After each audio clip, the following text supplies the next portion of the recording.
Sejam muito bem-vindos a mais um episódio do Recomeçar. Eu sou a doutora Sabrina, advogada, e hoje nosso tema é Direito do Trabalho. E desta vez eu vou conversar com a doutora Gisele Pereira, advogada e criadora desse podcast, que vai nos ajudar a entender 3 situações que geram muitas dúvidas nas relações de trabalho: desvio de função, acúmulo de função e dano moral. Afinal, quando o empregado exercer atividade diferente daquela que foi contratado, realmente caracteriza desvio de função? Fazer várias tarefas significa necessariamente acúmulo de função? E em que momento uma situação vivenciada no ambiente de trabalho deixa de ser apenas um problema ou um aborrecimento e pode configurar o dano moral? É sobre isso que nós vamos conversar hoje.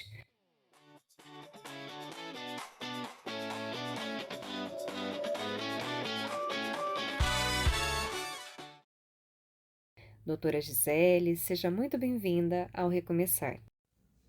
Obrigada, doutora Sabrina. É uma honra estar aqui do outro lado do Recomeçar, agora como entrevistada e sendo entrevistada por você, doutora. Muito obrigada. Doutora, uma grande dúvida dos trabalhadores da área trabalhista é com relação a desvio de função. Por exemplo, uma situação hipotética.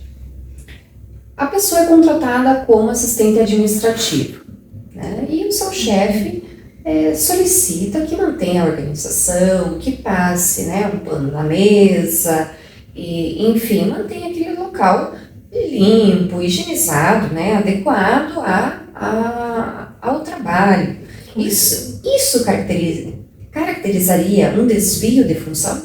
Então, assim, doutora, essa atividade de assistente de administrativo, né, é totalmente compatível com o requisitado pelo empregador, né? Se o empregador pede para que seja mantido a limpeza e a organização daquele ambiente onde a própria pessoa vai exercer as suas atividades, isso são atividades inerentes da própria função. Então, não vai caracterizar o desvio de função, né? Para caracterizar o desvio de função, tem que ser atividades totalmente incompatíveis. Por exemplo, né? Foi contratada como assistente administrativo, mas o empregador solicita que ela vá fazer uma função de motorista todos os dias, levar ele, por exemplo, em determinada reunião. Essa atividade de motorista é incompatível com a atividade de assistente de administrativo. São duas funções que não se comunicam. Então, a partir do momento em que essas duas atividades não se comunicam, ocorre o desvio de função. No caso de algumas outras solicitações, né, do chefe, por exemplo, passar um café, receber, atender um telefone, ou de forma esporádica solicitar, por exemplo, a um assistente que vá ao banco, né, por alguma razão, alguma emergência, isso de forma esporádica, né, pontual, isso seria considerado desvio de função? Também não é considerado desvio de função, doutora. É como eu falei, são atividades incompatíveis, né? As funções propriamente ditas, atividades incompatíveis, o fato dela ser solicitada de ir ao banco uma vez ou outra, também é atividade inerente ali do administrativo, né? Surgiu exatamente ali olha, precisa pagar essa conta, tem possibilidade de você ir até o banco, faz parte da organização, da parte administrativa, tudo isso, embora, né, possam argumentar, mas não se enquadraria no financeiro? Não, porque o financeiro é uma atividade muito mais complexa, né? Então, e o fato dela ser solicitada também para passar um cafezinho, também não se enquadraria dentro aí do desvio de função, né? Nem mesmo um acúmulo de função, porque muitas vezes as pessoas perguntam, né? Sim. E o acúmulo de função? Não caracteriza o desvio, mas e o acúmulo de função? O acúmulo de função também, né, doutora, precisa ser analisado, como a gente já mencionou aqui, são duas funções que são incompatíveis, né? Quando que vai ocorrer o acúmulo de função. Quando a pessoa deixa de exercer não só a dela, mas ela está exercendo uma outra simultaneamente, né? Então passa a ser o acúmulo de função Em relação, hoje em dia, fala-se muito no ambiente de trabalho sobre danos morais.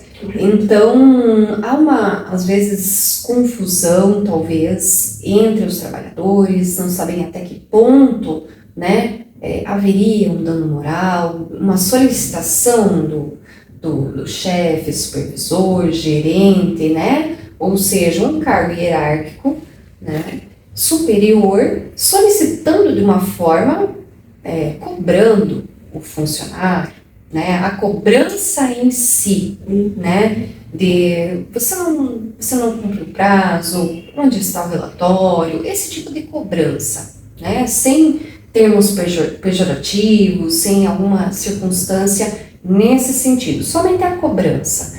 Isso caracterizaria o dano moral? Não caracteriza, doutora. Na verdade, assim, para caracterizar o dano moral nesse sentido, precisa ser algo muito mais do que uma liderança, né? A partir do momento em que um empregador ou um gerente, um gestor de uma empresa está cobrando o seu funcionário, ele está fazendo o quê? Ele está liderando aquela empresa, ele está liderando aquele time. Então, a partir desse momento, ele está apenas cumprindo, né, do porquê que ele está ali, né? Então, essa cobrança, ela não caracteriza o dano moral.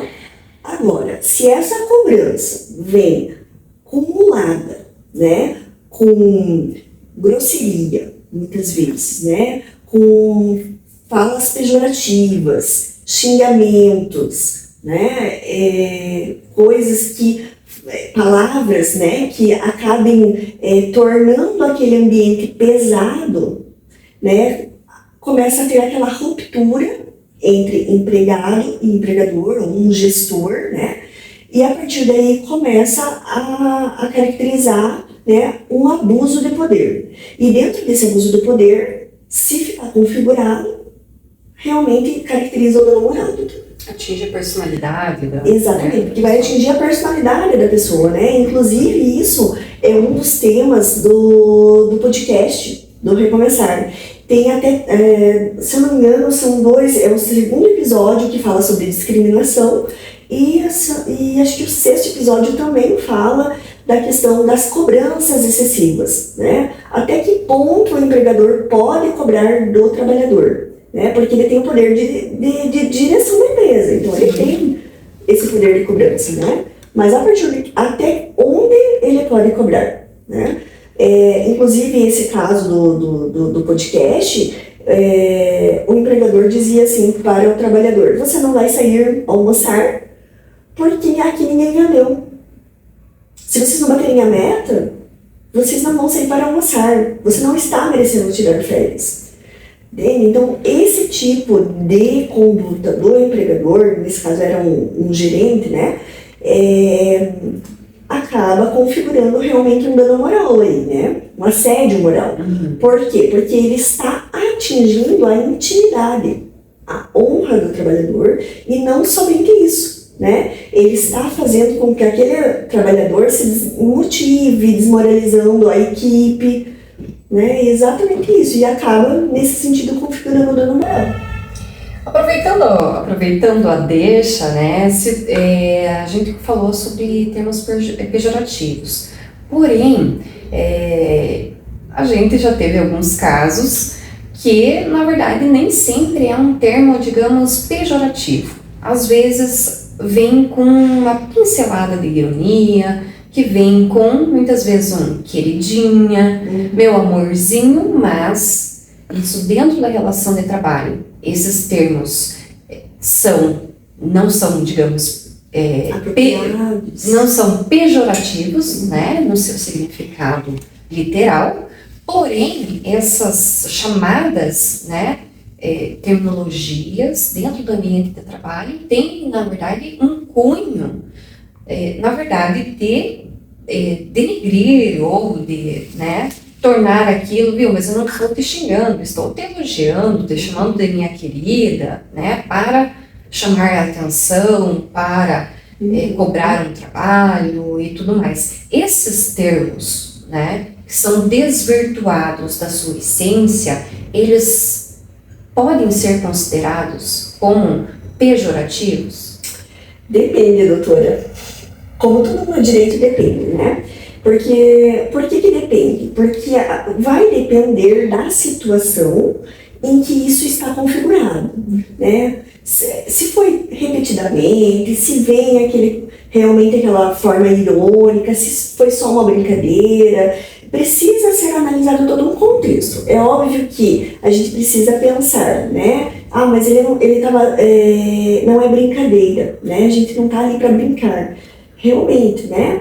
Mas o que acontece? Existem os entendimentos nos tribunais e a partir daí é que os juízes vão analisar se aquela conduta atingiu de fato a honra do trabalhador. É muito subjetivo isso, né? Porque cada um sente de uma forma. Eu sinto de um jeito, a doutora sente de outro.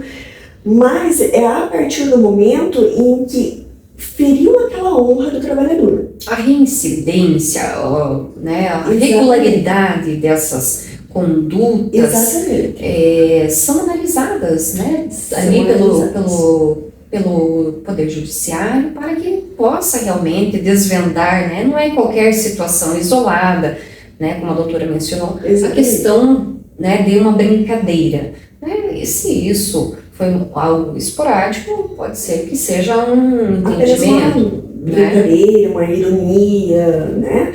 Mas realmente o que é analisado é a repetição daquele ato, né? De que forma que aquilo foi praticado, o conjunto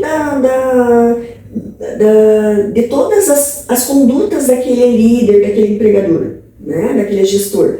É a partir disso que se torna configurado o dano moral. A repetição, né? É óbvio que tem situações muito graves que podem sim acarretar através de uma única situação, né? Um exemplo que é grave, né? Que uma vez praticado ele resta configurado o dano moral. O assédio sexual, né? Então ele é uma conduta que uma vez praticada realmente ela por si só já configura, né? Agora palavras, contextos que tem uma ironia, né? Vai realmente depender da análise do juiz e dessa repetição dos atos aí. Obrigada. Obrigada, tchau, tchau.